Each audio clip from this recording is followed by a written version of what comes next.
And we wanted to know, what kind of security screenings do refugees go through when they enter the U.S.? 8 on your side investigator Mark Douglas looked into the process. He joins us now with a report. Keith and Stacy, this is quite an intensive process that is far different than what we're seeing in Europe, and it is very much intended to keep criminals, terrorists, and other undesirables from crossing our borders under the guise of a refugee.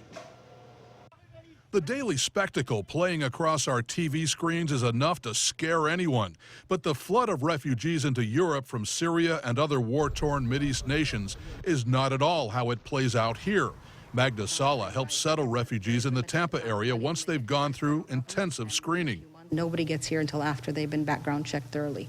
What that means is a 13-step process that now takes 18 to 24 months. 4 of those steps directly involve security clearance. You submit your fingerprints, they send you through national FBI records to make sure there's nothing there, and then the Immigration Service has their own background check that they do on the refugees. Miriam Sala is a law student who wants to become an immigration lawyer, and she's studied the refugee process. So it's not like a Syrian wakes up one day and decides they want to come to the United States and they're here the next day. Sala insists she's a native-born American who shares the same concerns immigration critics like Governor Scott are now voicing.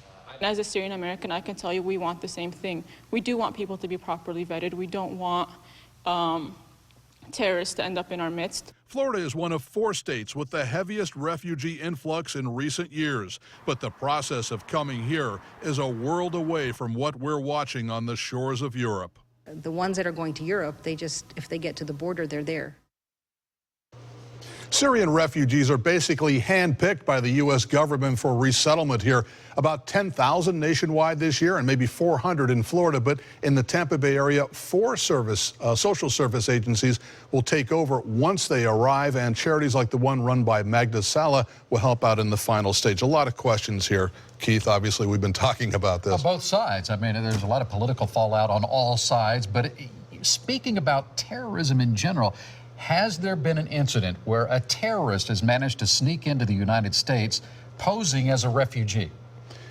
Yes. According to The Economist magazine, there were 2 men arrested in Kentucky who had al-Qaeda ties. That's out of 745,000 refugees that have come here since 9/11. So 2 arrested. I'm not sure they actually did anything, but they were arrested as terrorists out of that large number, 745,000. Are there guarantees here? No. Are there concerns? Certainly.